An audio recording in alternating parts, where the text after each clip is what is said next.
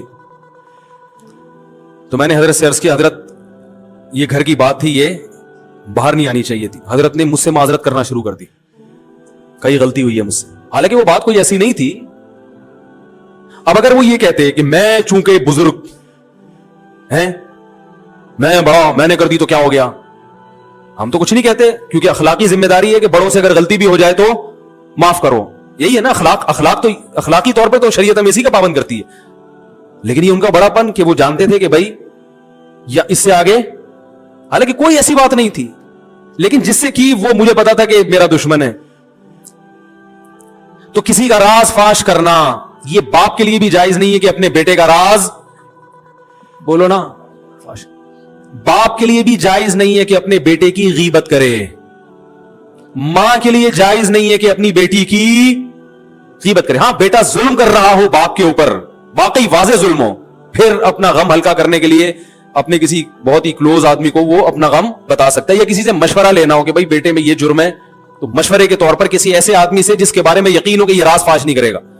آج دیکھا ہے باپ اپنے بیٹے کی برائیوں کو لوگوں کے سامنے بیان کر رہے ہیں, یہ غیبت ہے بھائی. یہ تو کسی غیر مسلم کی غیبت جائز نہیں ہے, تو بیٹے کی کیسے جائز ہو گئی؟ بہت مشکل ہے. بیٹے کی غیبت بھی جائز نہیں ہے, ماں کے لیے بیٹی کی غیبت بھی جائز, اور بیٹے کے لیے باپ کی تو اور زیادہ گناہ ہے. لیکن یہ گھروں میں ہو رہا ہے. جب بیٹا سنے گا کہ میرا ابا فلاں فلاں کو پکڑ کے میرے بارے میں برائیاں کر رہا ہے, تو اس کا مطلب پھر گھر میں سکون بولتے کیوں نہیں ہو سکتا, پھر نہیں ہوگا. اس کے دل میں ایک نفرت کے جذبات پیدا ہوں گے. ہم تو یہی کہیں گے بھائی باپ ہے صبر کرو, لیکن بہرحال نفرتیں پیدا ہوں گی اور لڑائیاں ہوں گی.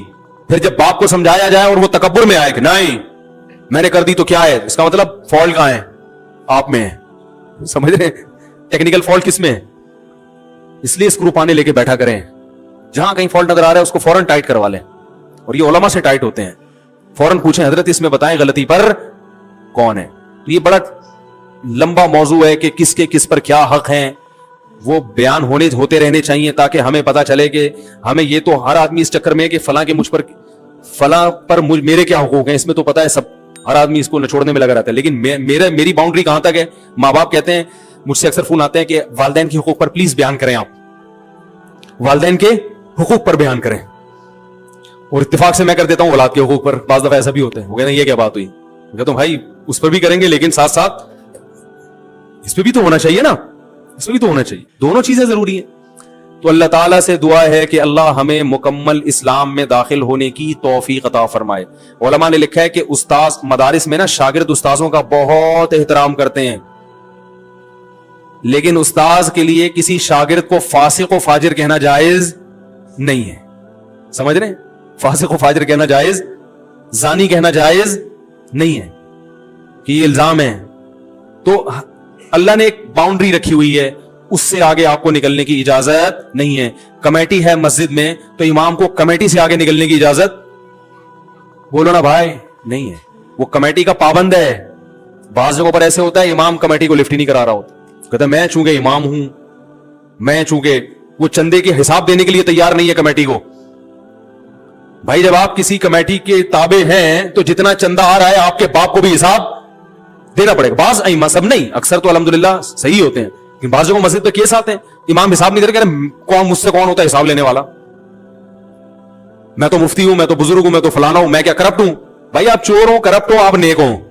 جب مسجد کا ایک رسید ہے, کوئی چندے کا سسٹم ہے, تو آپ کو اخپل طریقے سے چندہ کرنے کی اجازت بولو بھائی نہیں. اخپل لفظ یاد رکھ لیں, بہت سارے کام اخپل طریقے سے کرنے کی وجہ سے غلط ہو رہے ہیں.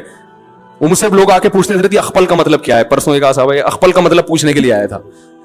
تو وہ پابند ہے. اسی طرح کمیٹی پابند ہے کہ وہ امام کا احترام کرے.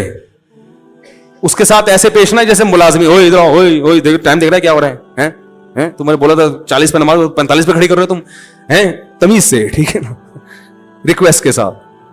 مسجدوں میں بھی لڑائیاں، گھروں میں بھی. اللہ تعالی ہماری حفاظت فرمائے اور ہمیں یہ جاننے کی توفیق عطا فرمائے کہ ہمارا کس پر کتنا حق ہے. یہ جو آج میں نے بیان کیا ہے نا، بیان یہاں سے شروع ہوا تھا کہ جو چیزیں بہت ضروری ہیں وہ اللہ نے بہت آسان رکھی ہیں، تو وہ آخر میں کوئی ربط میں گڑبڑ ہوئی ہے تھوڑا سا. تو وہی میں یہ کہنا چاہ رہا تھا کہ گھر اللہ نے بنایا ہے سکون کے لیے، تو ظاہر ہے اس میں سکون کا حصول بہت آسان رکھا ہوگا. تو وہ آسان یہی ہے کہ اس کے لیے کوئی لمبی چوڑی تحقیقات کی ضرورت نہیں ہے. اس کے لیے سب سے زیادہ ضروری ہے کہ آپ کو پتا ہو کہ میرے کیا حقوق ہیں اور سامنے والے کے کیا حقوق ہیں، بس اتنی سی نالج ہونی چاہیے. سمجھ رہے ہیں؟ تو یہی چیز نہیں پتا ہوتی تو پھر لڑتے رہو، جو مرضی کرتے رہو. تو یہ پہلے پتا ہو اور پھر اس پر عمل بھی ہو. ظاہر ہے پتا ہوگا تو آگے عمل ہوگا، پتہ ہی نہیں ہوتا تو وہ عمل، بڑے اچھے لوگ ہیں وہ لڑ رہے ہوتے ہیں. پھر تو پتا ہو اور پھر اس کے مطابق انسان عمل کرے. جب علم ہوتا ہے انسان کو اطمینان ہوتا ہے کہ یار میں اگر اس سے زیادہ کا مطالبہ کروں گا تو یہ ظلم کہلائے گا. تو وہ بہت آسان رکھا ہے اللہ نے، زیادہ اس کو پیچیدہ نہیں بنایا. ہم لوگوں نے اس کو پیچیدہ بنا دیا بہت، اس میں اتنی قیدیں لگا کے اور اتنا کچھ کر کے پتہ ہی نہیں چل رہا کم وقت کے ہندوؤں سے سیکھنا ہے، ہم نے عیسائیوں سے سیکھنا ہے، کلچر سے لینا ہے یا اسلام کو فالو کرنا ہے، تو پتہ ہی نہیں چل رہا. تو اس کی وجہ سے پھر گھر میں سکون ہی نہیں ہے. ایک قانون چلنا چاہیے نا، نہیں تو پھر پورے انگریزی کو فالو کر لو، پورے انگریزی کو فالو کر لو، کہیں تو ٹکو نہ جا کے. بھائی مکمل انگریز کو فالو کرو گے تو چلو گھر ہی شارٹ ہو جائے گا، پھر گھر ہی شارٹ ہو جائے گا. تو وہ بھی ایک لائف اسٹائل ہے، گھر ہی نہیں رہے گا، نہ بجے گا بانس نہ بجے گی بانسری. تو اس کی وجہ سے جو بے سکونی ہوگی وہ والی، وہ ایک الگ ٹائپ کی ہے پھر، کیونکہ گھر ہونا بھی فطرت ہے انسان کی. کیا خیال ہے بھائی؟ گھر ہی نہیں ہے تو پھر وہ ساری زندگی ساحل سمندر پہ اور کیٹو کی پہاڑیوں پہ گزارتے ہیں. وہ دیکھا ہوگا، وہ میں تو کبھی باہر سفر کرتا ہوں تو ٹورسٹ ہے نا وہ 99% تو گورے ہی ہوتے ہیں. تو وہ اس کی وجہ یہ نہیں کہ وہ یعنی اس کی وجہ یہی ہے، گھر ہی نہیں ہے تو کیا ہے، وہ ان کا ہر پہاڑ ان کا گھر ہے، یا گھر میں سکون نہیں ہے، یا بچے ہی نہیں ہے، میاں بیوی ہیں، تو وہ ان کے لیے کیا تکلف کی ضرورت ہے کہ گھر بھر کا صحیح ہے نا. تو وہ ہوٹل میں رات کو کہیں بھی کرائے پہ لے کے، یہاں کینٹ اسٹیشن پہ چارپائیاں بھی سنے کرائے پہ ملتی ہیں، تو غریب آدمی تو وہ بھی چارپائی لے کے بھی رات گزار سکتا ہے. تو سب کچھ یہ تو سارے تکلفات مسلمانوں کے لیے ہے نا، تو انہی کے لیے پھر ہم حل بھی تلاش کرتے ہیں.